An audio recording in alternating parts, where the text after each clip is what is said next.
अफ़सोसनाक ख़बर तव्हां सां शेयर कंदासीं। लसबेला वेझो मुसाफ़िर कोच कल्टी थी आहे। 6 मुसाफ़िर फ़ौत थी विया, 9 खां वधीक ज़ख़्मी थिया आहिनि। ब्रेकिंग न्यूज़ है तव्हां सां शेयर कयूं पिया। कोयटा वेंदड़ कोच कल्टी थी आहे। ज़ख़्मियुनि मां अक्सर मुसाफ़िरनि जी हालति ॻणती जोगी ॿुधाई पई वञे। हिन वक़्त ताईं जे रिपोर्ट्स मूजिबि 6 मुसाफ़िर फ़ौत थी चुका आहिनि। हिकु भेरो ॿीहर ब्रेकिंग न्यूज़ आहे तव्हां सां शेयर कयूं पिया। लसबेला वेझो मुसाफ़िर कोच कल्टी थी आहे। नतीजे में 6 मुसाफ़िर फ़ौत ऐं 9 खां वधीक ज़ख़्मी थिया आहिनि।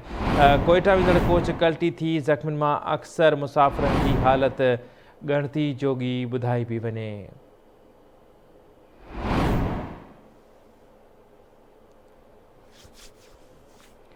भेरो वीहर ब्रेकिंग न्यूज़ है तव्हां सां शेयर कयूं पिया। लसबेला वेझो मुसाफ़िर कोच कल्टी थियण जे नतीजे में 6 मुसाफ़िर अजल जो शिकार बणिजी विया, 9 खां वधीक ज़ख़्मी थिया आहिनि।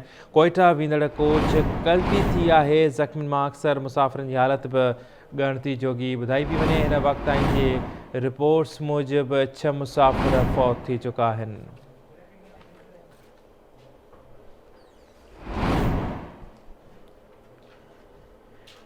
एक भेरो ॿीहर ब्रेकिंग न्यूज़ तव्हां सां शेयर कयूं पिया। कोयटा मां लसबेला वेझो कोच कल्टी थी आहे। ज़ख़्मियुनि मां अक्सर मुसाफ़िरनि जी हालति ॻणती जोगी ॿुधाई पई वञे।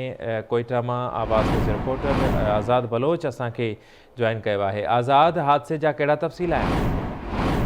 बिल्कुल अली रज़ा, ही अफ़सोसनाक रोड हादसो पेश आयो आहे कोयटा बलोचिस्तान जे लसबेला जे इलाइक़े मकरान